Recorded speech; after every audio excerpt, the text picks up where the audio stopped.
chaque fois que j'entends les experts ou les acteurs politiques entrer dans la porte des tensions que nous vivons, nous autres Français, par la porte de l'islamologie. Chaque fois que j'entends dire qu'il y a dû y avoir par là un imam radical. دماء المسلمين كثيرة في العراق وأفغانستان وفلسطين دماء المسلمين غوثاك يا رب العالمين غوثاك يا ولي المؤمنين غوثاك يا فارج. Je le dis, vous savez, le pire de ce qu'on a fait jusqu'à présent, c'est de fabriquer des fausses élites musulmanes et de leur donner la parole au nom de leurs co-religionnaires. Et c'est ça qui... mais je pense que monsieur le rapporteur se souvient de mon exemple et lui, il l'avait immédiatement compris. Parce que j'imagine que quand il entend l'imam Chalroumi parler au nom des musulmans... C'est un rassemblement républicain contre la République. Contre, pardonnez-moi, ces barbares. Le fanatisme et tout ça, hein.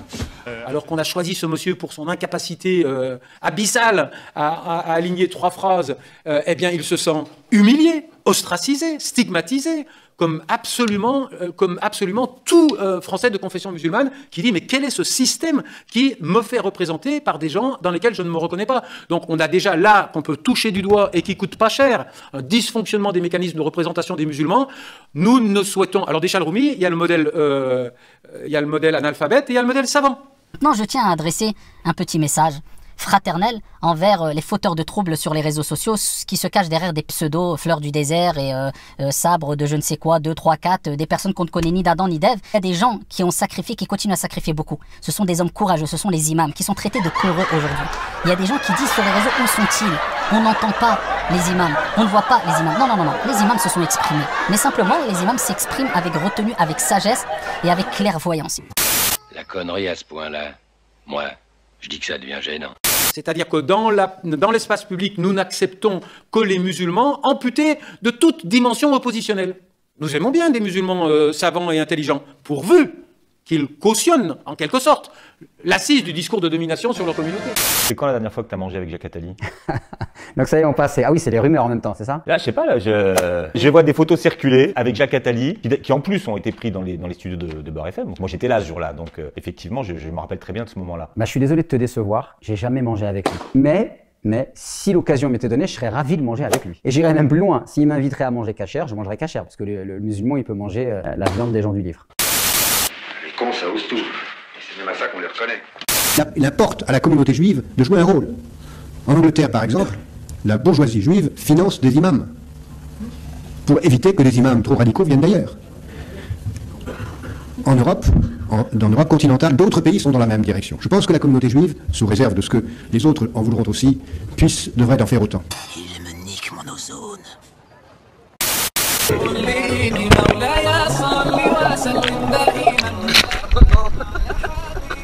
C'est dommage, j'étais pas loin. Donc j'ai gagné un racine, non? C'était moi. Ouais, on verra. Ah, si. Bon, un peu de réconfort. Marine? Alors? C'est toi, il n'y en a plus déjà? Bah, en fait, c'est bon, c'est l'esquisseur. Ça rentre là, ça déguise comme ça. Alors les enfants, la soupe est bonne? Elle est excellente. On le traite immédiatement d'intégriste. Ce que je dis moi, François, patron Saint-François d'Assise. Si c'est Mohamed qui le dit, au bout de 2 minutes, il est traité d'intégriste. Est-ce que c'est pas quand même un problème qui pose les questions de la condition de la femme? Pas une réalité. Complètement. Ce qui pose la question de la condition de la femme, c'est quand aujourd'hui un État vient s'immiscer dans la vie individuelle des gens, dans les choix individuels des gens, en essayant de leur dicter leurs choix vestimentaires. Quand on considère à juste titre que quand un homme dicte à une femme la manière dont elle doit s'habiller, c'est du sexisme et voire du patriarcat, et on a raison de le dire, on trouve tout à fait normal aujourd'hui qu'un gouvernement ou des municipalités s'octroient le droit d'aller dire à des citoyennes, voilà comment tu dois t'habiller, un peu plus court, un peu plus long, et là tu seras toléré sur la plage, et si c'est pas le cas, on t'humiliera devant ton enfant, devant ta famille.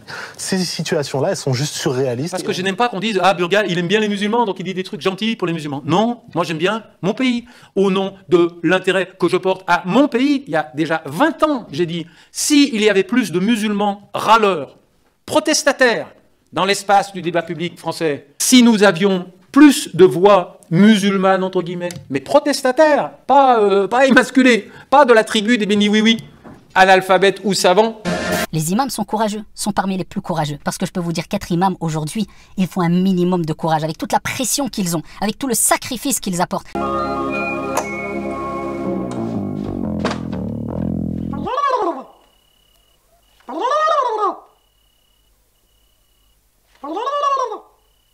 entre.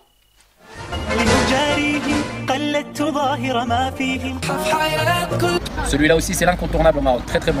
Enfin, on est à la fin de la récolte d'argent et Inch'Allah, on s'approche de la fin du mois de Ramadan, donc je vous permets ici, je vous donne l'opportunité plutôt de participer avec nous. Il y a tous les liens en dessous de la vidéo pour pouvoir participer au magnifique projet ici qui est en train d'être achevé.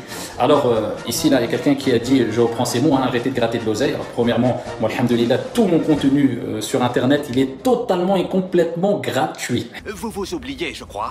Voilà, donc là on a le site et on voit des petites sommes. 8, 6 euros, 6 euros, 6 euros, 6 euros, 6,02, 6, 6, 6, 6, 6, 6, 6, 6, 6, 6, 6, 6, 6. Et tu as des titres, le rite des Hajj, du Hajj, quelques trésors pour être bon commerçant. Ah ben non, il est bien passé pour en parler, etc. Donc tu as plein de titres. Et ça c'est quoi, c'est des livres? Bah non, en fait, justement, j'ai constaté que c'était pas des livres, en fait. C'est quoi? Ah, c'est des CD. T'as des CD et t'as des DVD. Et ouais, c'est ses sermons. Effectivement. C'est ses sermons. Ouais, c'est ça. Là, c'est bien lui, jusqu'à preuve du contraire, ça vient bien Rachid Abou Deifa, non? Ouais, c'est Rachid Abou Deifa. Éditeur La Sunna. Ouais, c'est ça. Tous les références de Rachid Abou Deifa, c'est bien lui Abou Deifa? Ah ouais, c'est pas Fantomas quand même.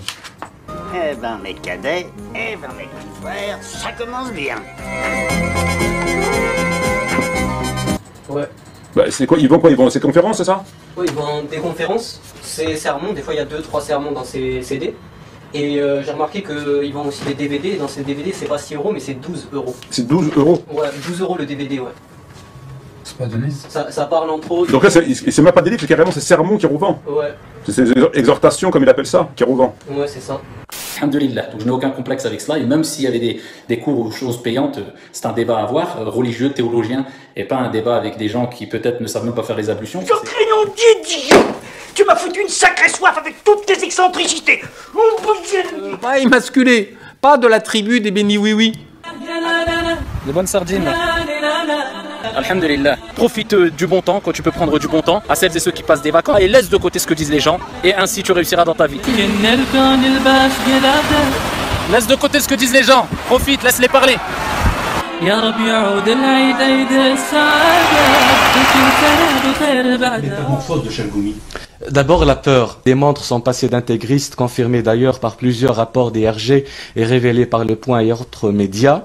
L'aéroport Charles de Gaulle lui a retiré son badge et FedEx l'a licencié suite aux accusations des RG qui le soupçonnaient d'être un recruteur djihadiste et par peur de ses activités de prosélytisme intégriste. Clairement, je ne suis pas salafiste, pas du tout à cette méthodologie, Je fais partie du groupe de Al-Sunnati wal Jama'a. Ma communauté se sépare en 73 parties, tous en enfer sauf une. Tu me dis qu'il y a un intérêt de le dire, je dis Al-Sunnati wal Jama'a. Al-Sunnati wal Jama'a. Pousse plus loin, on suit le minhaj des salaf. Ces termes qui sont nobles, comme As-Salafiyya. Clairement, je ne suis pas salafiste, Moi, je ne suis pas salafiste, je n'adhère pas du tout à cette méthodologie, avec toute honnêteté que oui, il y a une certaine époque, j'étais influencé quelque part par cette méthodologie salafi au point de vue de la jurisprudence. Depuis qu'il y a eu des polémiques, il a changé, non, j'ai évolué. Je préfère le terme évoluer que changer. Après, évoluer peut-être en bien ou en mal. Je ne prétends pas avoir évolué en bien. Ça, c'est Dieu qui tranchera entre nous. Pourquoi donc cette métamorphose de Chalgoumi? D'abord la peur de l'expulsion.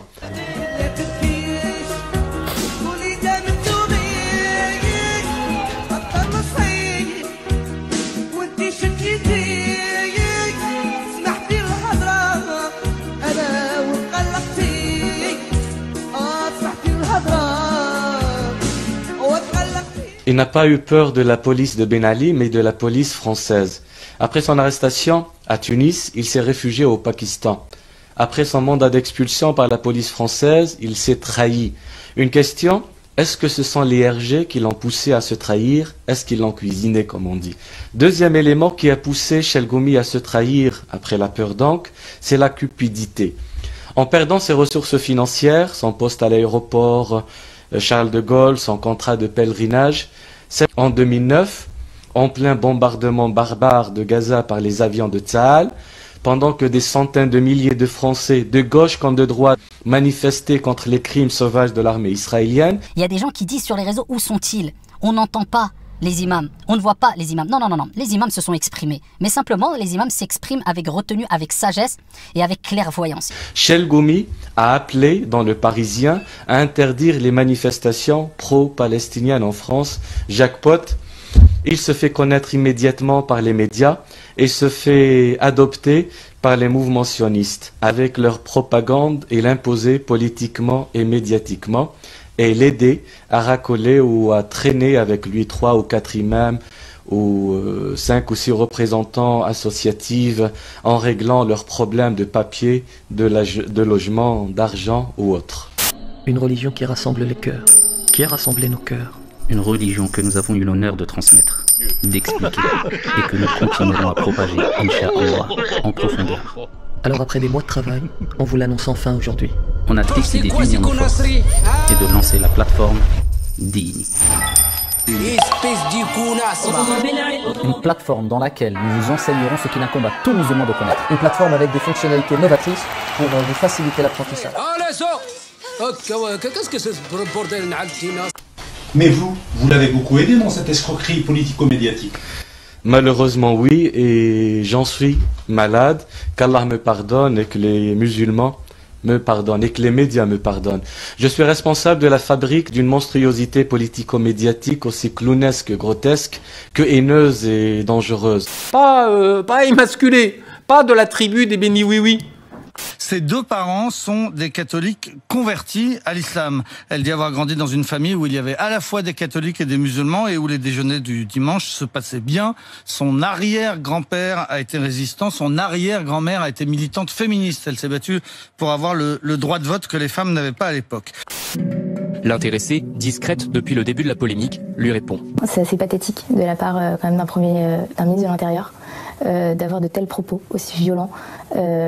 Sachant que mon voile n'a aucune fonction politique, c'est ma foi.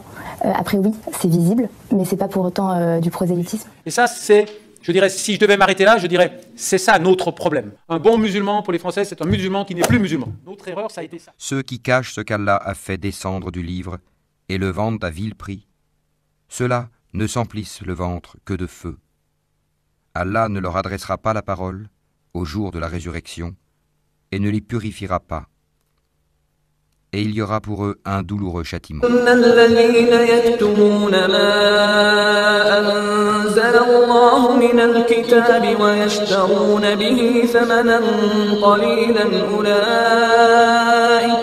أولئك ما يأكلون في بطونهم إلا النار ولا يكلمهم الله يوم القيامة ولا يزكيهم ولهم عذاب أليم